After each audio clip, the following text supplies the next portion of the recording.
정명순님은 봄은 기다리는 가슴에만 꽃을 피운다라는 시를 썼는데요. 거기에는 오랜 시간 힘든 겨울을 견딘 이들의 가슴에 봄은 꽃이라는 훈장을 달아준다고 합니다. 그 구절이 이렇습니다. 봄은 움츠린 가슴에는 오지 않는다. 간절한 기다림만큼 활짝 편 가슴에만 모진 바람과 눈보라를 이겨낸 훈장처럼 꽃을 달아준다. 어느새 3월의 마지막 날입니다. 우리 곁에 성큼 다가온 이 봄 소식처럼 부활의 소식은 힘들고 어려운 믿음의 경주를 마친 자에게 내려지는 생명의 면류관이라 할 수 있습니다. 그래서 야고보서 1장 12절에 이는 시련을 견디어낸 자가 주께서 약속 가진 생명의 면류관을 얻을 것이기 때문이라. 시련의 어려움을 견뎌낸 자에게 우리 주님께서는 생명의 면류관을 주신다고 약속합니다. 그런데 과연 부활이 이렇게 오랜 시련을 견디고 나서 먼 훗날에 언젠가 얻게 되는 그런 영광일까? 오늘 우리에게 부활은 무엇인가? 지금 부활이 지금의 삶에 우리를 어떻게 살아가게 하는지, 주님께서 나사로를 살리시는 그 사건을 통해서 함께 나누어 보려고 합니다. 어느 날 예수님은 각별히 가까웠던 이 나사로가 병이 들어서 위중하다는 소식을 듣습니다. 그런데 이상하게도 빨리 가서 보시지 않고 이틀을 더 계십니다. 이윽고 나사로가 죽은 것을 아시고 유대 땅 베다니로 오시게 되는데요. 와서 보니까 나사로가 죽은 지가 벌써 나흘이나 지났습니다. 마르다는 예수님이 오셨다는 소식을 듣고 급하게 마중을 나갑니다. 예수님을 본 마르다는 울음이 터졌고, 주님께서 여기 계셨더라면 내 오라비가 죽지 아니하였을 거라는 안타까움을 표합니다. 마르다는 안 되는 걸 알면서도 이렇게 말합니다. 22절에 이제라도 주께서 무엇이든지 하나님께 구하시는 것을 하나님이 주실 줄을 아나이다. 뭐든지 신락 같은 기대였는지 아니면 그저 기대고 싶은 이런 마음이었는지 무작정 예수님께 매달려 본 거예요. 어떻게 좀 해주시라고. 그때 예수님께서 뭐라고 하십니까? 내 오라비가 다시 살아나리라. 다시 살아나리라. 아니, 예수님께서 수많은 병자를 고치시고 맹인의 눈을 뜨게 하시고 귀신을 쫓아내셨다는 것은 내가 여러 번 보고 들었는데 어떻게 사람을 살린다는 건가? 죽은 사람을 어떻게 살린다는 건가? 마르다가 예수님께 구했던 그 마음 중에는 그래도 오빠를 살려달라고 기대하지는 않았을 겁니다. 그 정도까지 생각하지는 못했습니다. 그래서 이렇게 대답합니다. 24절. 네, 마지막 날 부활 때에는 다시 살아날 줄 믿나이다. 마지막 날. 당시 바리새인들은 언젠가 때가 되면 큰 마지막 날에 부활이 있을 거라고 믿었습니다. 바리새인들은. 그러니까 사두개인들은 아니어도 바리새인들은 부활을 믿었습니다. 사람들 사이에서 부활은 이 바리새인의 가르침을 따른 거예요. 그들의 전통, 그들의 상식, 사람은 다시 살아나리라. 이것은 아주 먼 훗날 있게 될 그저 막연한 소망으로 보였습니다. 그런데 여러분, 마르다의 슬픔은 어디에 있습니까? 그의 절망과 낙심과 탄식은 어디에 있습니까? 지금 여기에 있죠. 지금 여기에. 죽은 지 나흘이나 지난 지금 오빠의 무덤 그 앞에서. 네, 언젠가 마지막 날에 부활이 있다는 건 알지요. 다시 사는 거요. 믿는다니까요. 그런데 지금 무슨 소용이 있냐고요. 지금. 내가 지금 답답하고 지금 슬프고 지금 힘이 든데 죽은 지 사흘이나 된 나사로, 벌써 냄새가 나는 무덤 앞에서 아무 기대나 소망을 가질 수 없다는 게 마르다가 처한 현실이었습니다. 지금 힘들어요. 지금 굶어 죽겠는데 20년 30년 후에 배불리 먹게 해주겠다는 얘기가 무슨 위로가 되겠느냐 말이에요. 지금 가슴이 찢어지고 온 마음이 무너지는데 나중에 가면 괜찮을 거야. 나중에 가면. 그게 지금 나에게 어떤 힘이 되겠습니까? 이때 예수님께서 뭐라고 하십니까? 그러니까 말이야. 그러니까 하는 얘기야. 내가 부활이고 내가 생명이니, 내가 부활이고 생명이니 이것을 네가 믿느냐 말이다. 다시 살아나는 건 바리새인들의 가르침 때문도 아니고 전통이나 전설도 아니고 지금 네 앞에 서 있는 내가 부활이라는 사실을 믿겠느냐.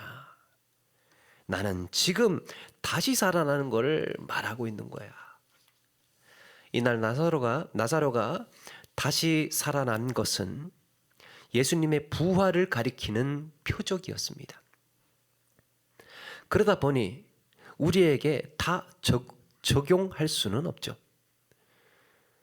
여러분, 나사로가 그렇게 그날 살아나고 나서 얼마나 더 살았을까요? 그에게 주어진 생애를 더 살다가 다시 죽었을 겁니다. 그런데 한 가지 궁금한 것은 다시 살아난 나사로는 그가 사는 날 동안 어떤 마음으로 살았을까? 어떤 마음으로 살았을까? 하는 거예요. 부활을 경험한 나사로의 삶이 어떻게 달라졌을까가 궁금했습니다. 예를 들면 성전 미문에 앉아서 구걸하던 안진뱅이가 일어난 것만으로도 그렇게 기쁘고 펄펄 뛸 일이었는데, 춤출 일이었는데 그게 죽었다가 다시 살아난 것이라면 얼마나 놀랍겠습니까? 어쩌면 숨쉬고 살아가는 순간순간이 경이로울 것입니다. 신기하다, 신기해. 내가 세상을 등지고 나면 나를 알던 모든 관계가 끊어지는 거고요. 죽는다는 건 이 땅에서 꿈꾸며 소망했던 모든 날들이 먼지처럼 사라지는 겁니다. 그런데 다시 살아났다고 느낀다면 그의 삶은 얼마나 달라지겠습니까? 성경은 부활을 실제로 경험한 자의 삶이 어떻게 달라졌는지는 말씀하고 있지 않습니다.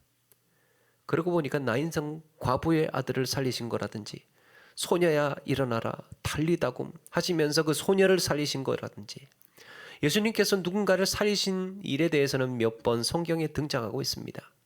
그런데 그 이후의 삶이 소개되고 있지를 않아요. 그렇게 살아난 사람들은 어떻게 살았을까? 그런데 그와 같은 경험을 하게 하는 신학적인 표현이 있습니다. 다시 살아난 것과 같은, 부활과 같은 경험을 하게 만드는 신학적인 표현이 바로 거듭남이에요. 거듭남. 베드로전서 1장 3절에는 이 거듭남이 부활에서 근거했다고 말합니다.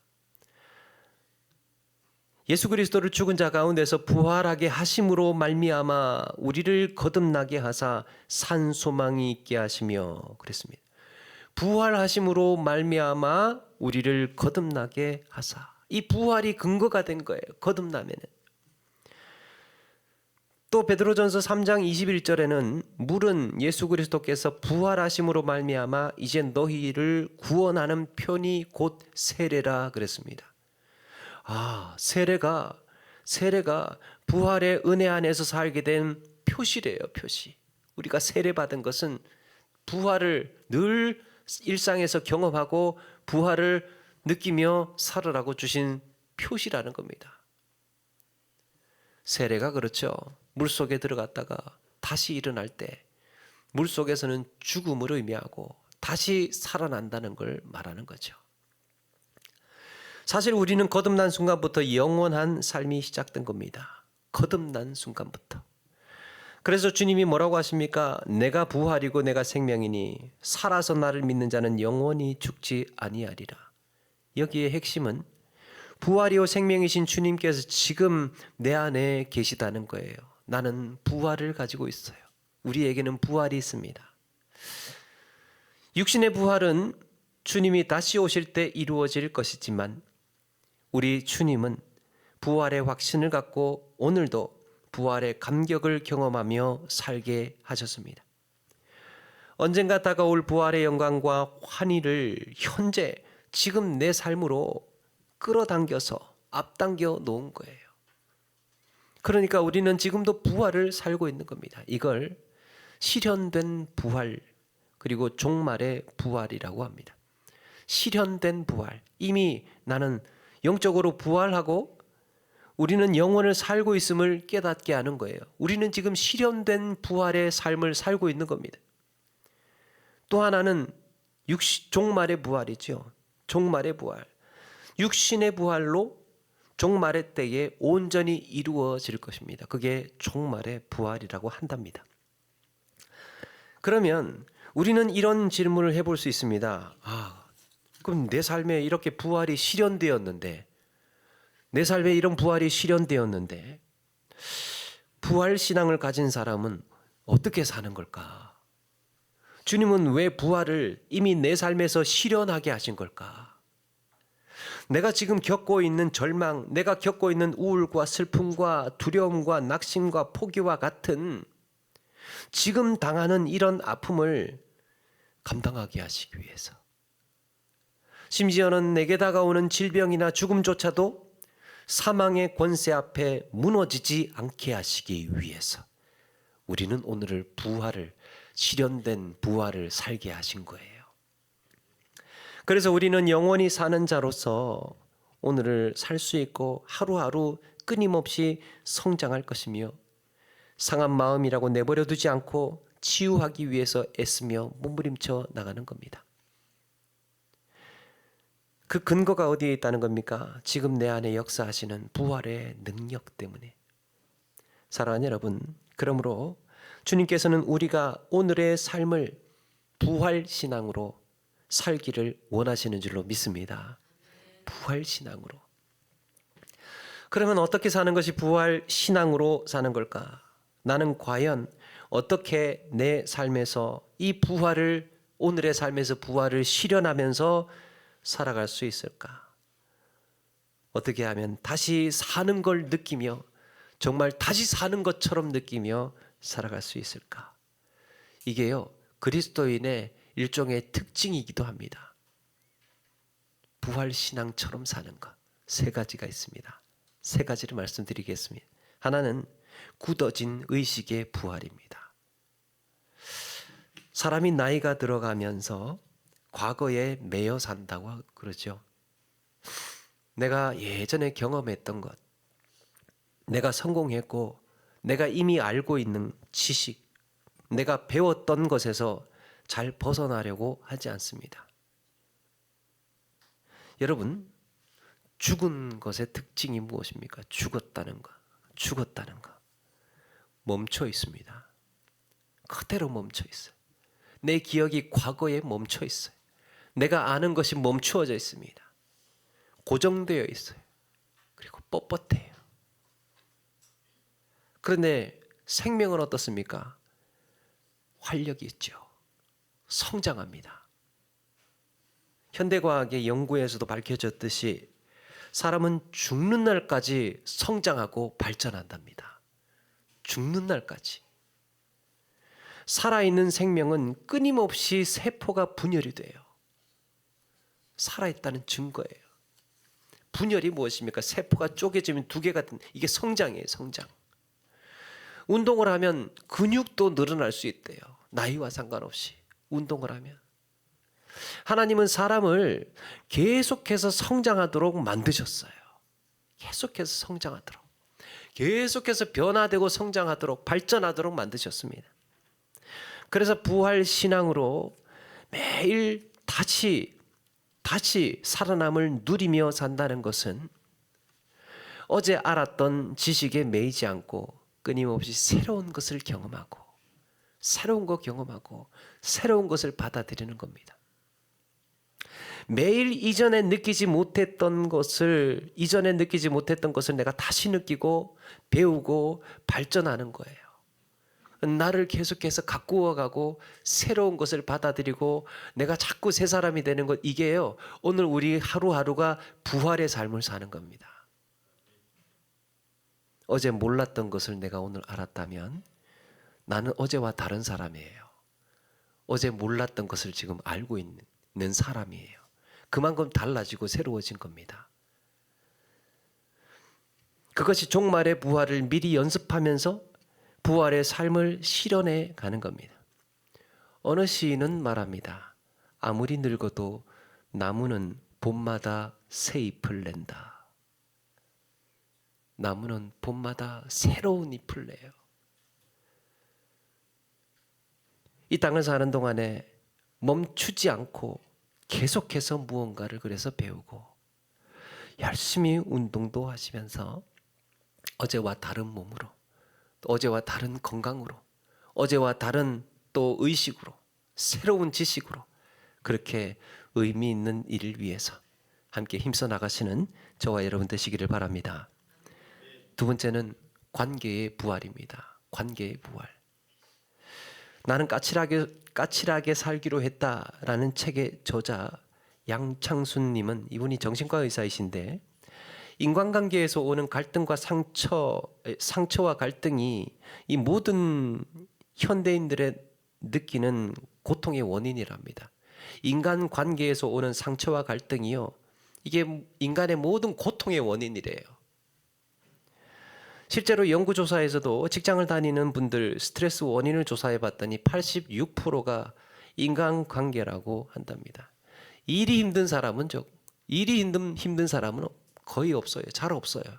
힘들어도 좀 견뎌내고 버텨내요. 그런데 사람과 힘들면 이거는 답이 없어요.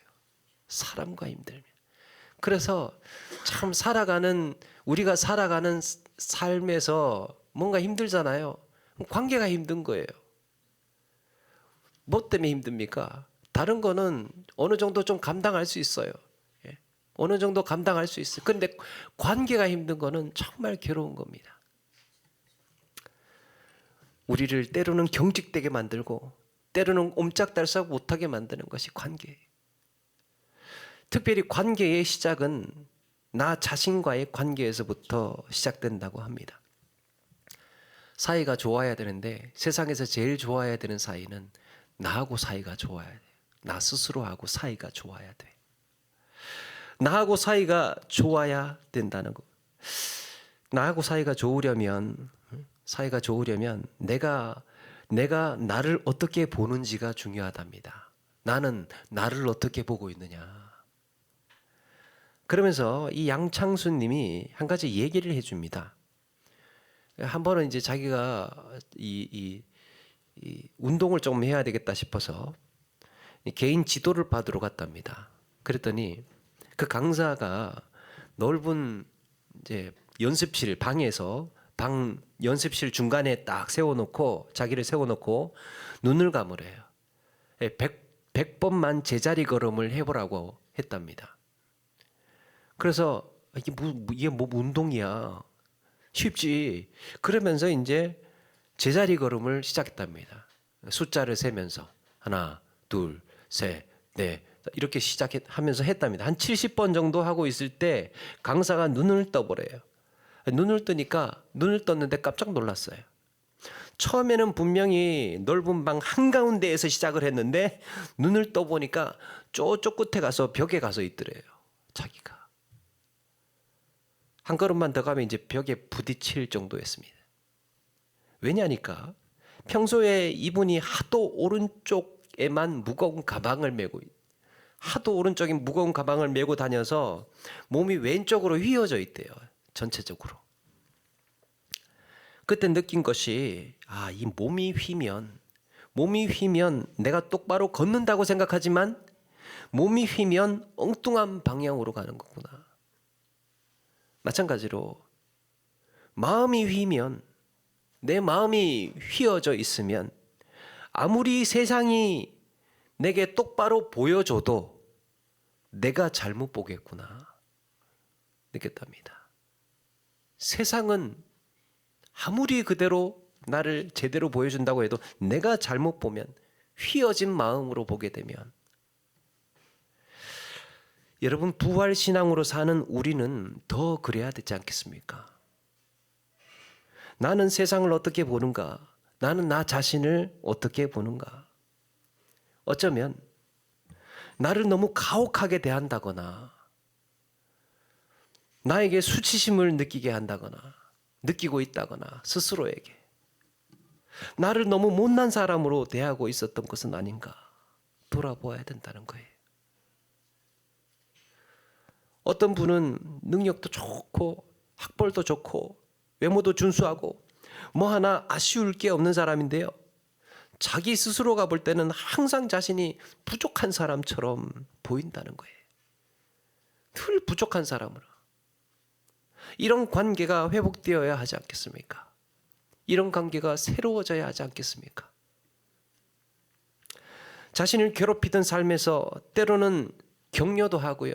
칭찬도 하고 그러다 보면 부활이라는 풍성한 은혜를 누리며 살 수 있지 않겠습니까? 새로 사는 것 같은 관계가 달라지면 새로 사는 것 같아요. 오래전에 아주 오래전입니다. 이야기하기 민망해서 좀 망설이다가 하지 말까 할까 그러다가 결국에 또 하게 되는데요. 제가 한창 마음이 힘들 때, 한창 이 너덜너덜하게 힘들 때 여행을 갔다는 거 아닙니까? 혼자. 그래서 이제 혼자 여행을 가서 밥을 먹어야 되는데 어디로 가야 되나 하다가 무슨 생각이었는지 바다가 보이는 전망 좋은 횟집에를 들어갔습니다. 보통 혼자서 뭔가를 이제 먹어야 되면 간단하게 하지 않습니까? 그냥 간단하게 김밥 천국 같은 데 가서 그냥. 예? 그런데 이제 그날은 그냥 들어갔어요. 좀 과장을 하자면 좀 좋은 데를 들어갔어요. 들어가서 회를 한 상 시켰습니다. 그 회만 나오지 않잖아요. 또 여러 가지 뭐 이런 알록달록한 거에다가 이렇게 한 상이 차려져 잔뜩 나오지 않습니까? 그래 이제 이걸 하시는 분이 이거 혼자 다 먹을 거냐고 그래요. 이걸 혼자 다 먹을 거냐고. 그렇다고. 그런데 막상 그 상을 다 차려놓고 나니까 눈물이 울컥 나더라고요. 무슨 생각이 들었냐 하니까 지금까지 살면서 나한테 이렇게 비싼 밥을 나한테 대접해 본 적이 없었어요. 누구랑 같이 먹을 때는 뭐 그럴 수 있죠. 누구랑 같이 먹을 때는 할 수 있는데 온전히 나 스스로에게만 이런 큰 밥상을 해본 적이 없었던 거예요. 그런데 이거 왕대접 받는 것 같은 느낌도 들고 속으로 이런 생각이 들었습니다. 그래, 상이다 생각하고 실컷 먹어라. 열심히 사느라 수고했다. 여러분 힘들면 가끔 이런 거 한번 해보십시오. 왕대접 받는 것 같아요. 그때 참 위로를 받았습니다. 너 이렇게 해도 되는 거구나. 이렇게 살면서 나와의 관계뿐만 아니라 한 사람 한 사람 끊어졌던 관계들을 이렇게 회복해 가는 것. 이것이 부활 신앙으로 오늘을 사는 그리스도인의 삶인 줄로 믿습니다. 잘 대해주는 것. 내 주변에 나부터 시작해서 내 주변에 가까이 있는 사람들에게 사이좋게 잘 대해주는 것. 격려하고 칭찬하고 위로하며 사는 것. 부활의 삶을 사는 거예요. 세 번째는 마음의 부활입니다. 우리는 사람과의 관계에서 많은 위로를 받아요. 사람들하고 관계에서 많은 위로를 받아요.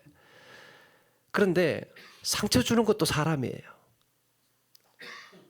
어쩌면 우리 내면은 나조차 다 헤아릴 수 없는 많은 상처, 엄청난 절망과 낙심과 좌절이 쌓여 있는지 몰라요. 말도 못합니다. 그래서 우리의 마음은 어느 편에서 이렇게 눌려 있고 경직되어 있습니다. 여러분, 나사로가 다시 살아났을 때요, 죽은 지 나흘이나 된 모습 그대로 살아났겠습니까? 다시 살아날 때는 얼굴이 검게 되어 있고 뭐 그대로 썩은 냄새가 나고 그렇게 살아났겠습니까? 아니지요. 피부가 회복이 되고 뜨거운 피가 흐르기 시작하고 그러면서 생기 있고 건강한 모습으로 나왔을 거예요. 마음이, 우리의 마음도 그렇게 새로워지고 부활하는 겁니다. 더 글로리라는 드라마 보셨는지 모르겠습니다. 거기에 학교 폭력에 시달렸던 문동은이라는 한 여고생이 세월이 흐른 후에 가해자들을 찾아다니면서 복수를 하는 내용이에요. 저는 거기에 참 인상적인 장면 두 장면을 봤습니다. 하나는 어른이 되어서 이 문동은의 복수를 돕는 아주머니가 있었습니다. 요즘에 아주머니라는 단어는 잘 쓰이지 않는 것 같지만 여기에서 그분은 딱 아주머니예요. 정말 자기 몸 돌보지 않고 일을 합니다. 파출부로 일하고 닥치는 대로 막 이런 일 저런 일 가리지 않고 하시는 분이에요. 근데 그 여인의 남편은요, 도박에 술에 찌들어서 완전히 폭력 남편입니다. 하루가 멀다 하고 아내를 구타하는 바람에 아내 얼굴이며 온몸이 늘 찢어져 있고 멍들어 있습니다. 그런데 문동은을 만나고 나서 이 아줌마가 꿈이 생겨요. 자기를 찾기 시작합니다. 어느 날 또 남편에게 정신없이 구타를 당합니다. 근데 아주머니가 남편한테 엄청난 폭행을 당하면서도 이리 치이고 저리 치이고 막 그렇게 두들겨 맞으면서도 이런 말을 합니다. 당신은 아무리 나를 망가뜨려도 나는 이제 당신이 무섭지 않아. 나 빨간 립스틱 바를 거야. 가죽 잠바 입을 거야. 가죽 잠바. 그리고 아주 먼 나라의 도로를 끝도 없이 달릴 거야. 야, 이 아줌마 꿈이, 그가 품은 간절한 꿈이 지금 겪고 있는 말할 수 없는 고통을 감당하게 하고 있었습니다. 나 빨간 립스틱 바를 거야. 가죽 잠바 입을 거야. 이게 그 순간의 고통을 살게 하더라니까요. 하물며 부활 신앙으로 살아가는 우리가 더욱 그러해야 하지 않겠습니까? 늘 폐허처럼 망가진 상처로 낙심과 좌절로 오늘을 살아야 하겠습니까? 망가진 관계, 망가진 마음 그대로를 살아야 되겠습니까? 따스한 봄날에 새로운 싹이 돋아나듯이 새로운 마음의, 쓰라린 마음의 상처가 우리가 살면서 늘 치유되고 새로운 소망, 새로운 기대로 다시 일어나야 하지 않겠습니까? 그렇게 다시 일어나는 것이 부활을 사는 사람이에요. 다시 일어나는. 또 하나의 장면이 있습니다. 이 문동은이 어렸을 적의 이야기인데, 이 학교 폭력이 시달리면서 친구들이요 어떻게 괴롭혔느냐, 고데기로, 그 머리 이렇게 하는 고데기, 그걸로 이 여자의 온몸에 상처를 입혀놨어요. 다 그걸로 팔다리 온몸 할 것 없이. 이게 아무리 이제 선생님한테 이야기를 해도요 아무도 들어주지를 않아요. 할 수 없이 자기가 당한 일들을, 자기가 어떻게 당했는지를 자퇴서에 이제 쓰고 자퇴를 합니다. 그런데 가해자 부모가, 그 가해자 엄마가 자기 엄마한테 찾아와서 돈을 주면서 자퇴서를 다시 써달라고 해요. 엄마는 돈을 받고 자기 딸 자퇴서를 대신 써주고는 잠적해버립니다. 엄마가 좀 온전치 않았어요. 이 문동은이가 집에 와서 보니까 엄마가 짐을 다 빼서 챙겨서 달아놨고요. 하루아침에 오고 갈 데 없는 애가 되어버렸어요. 엄마에게 버림받고 온몸은 상처로 고통스러운 날을 보냅니다. 견디다 못한 그는 추운 겨울날 문득 죽어야겠다는 생각을 하고 물속으로 걸어 들어갑니다. 그런데 저쪽에서 또 웬 아주머니가 물속으로 들어가고 있는 거예요. 깜짝 놀라서 이 문동은이가 그 사람은 일단 그 사람부터 먼저 구해야 되겠다는 생각에 첨벙첨벙 달려가서 그 아줌마를 구해냅니다. 이분은 왜 죽느냐? 이제 아들을 잃었어요. 아들을 잃어서 그거에 절망해서 이 아주머니가 죽으려던 참이었습니다. 문동은이가 아주머니한테 아니 물속에 지금 이렇게 들어가시면 어떡하냐고, 어? 큰일 날 뻔하시지 않냐고. 그러니까 그 아줌마가 얘는 내가 보니까 너도 아까 저쪽 물속에서 걸어 들어가고 있더라. 그러면서 이런 말을 합니다. 맨발 괜찮냐? 하필 니트를 입어서 니트를 젖으면 무거울 텐데 물이 너무 차다. 그치? 춥다. 우리 봄에 죽자. 봄에. 그들은 그렇게 죽을 고비를 넘겼고 그 다음 겨울이 왔을 때도 다시 봄을 기다리면서 견디어냅니다. 먼 훗날 어른이 된 문동은은 이제 할머니가 된 그때 그분에게 편지를 써요. 한때 그런 생각을 했어요. 뭐가 됐든 누가 됐든 날 좀 도와줬으면 어땠을까. 그렇게 18번의 봄이 지나고 이제야 깨닫습니다. 저에게도 좋은 어른들이 있었다는 걸.